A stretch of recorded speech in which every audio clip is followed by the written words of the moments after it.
एक अतिशय दुर्दैवी घटना समोर येत आहे उमरेड तालुक्यातून। उमरेड तालुक्यातील तांबेखडी येथील 25 वर्षीय आशिष रमेश लडी या तरुणाने शेतात असलेल्या विहिरीत पाण्यात उडी घेऊन आत्महत्या केल्याची घटना घडली आहे।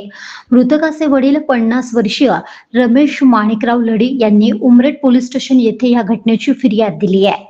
फिर्यादी हे बकऱ्या चरण्याचे काम करतात, तर मृतक मुलाचे स्वतःचे मंडप डेकोरेशनचे काम होते। 31 मे रोजी आशिष हा डेकोरेशनचे सामान एका गावी पोहोचवून सायंकाळी घरी आला। त्यानंतर रात्री 11 वाजता घराच्या स्लॅबवर जाऊन तो झोपला होता। 1 जून रोजी आई स्लॅबवर गेली असता त्यांना मुलगा दिसला नाही। फोन केले असता त्याने फोनही उचलला नाही। तेव्हा मुलगा डेकोरेशनच्या कामाकरिता बाहेर गेल्याचे घरच्यांना वाटले।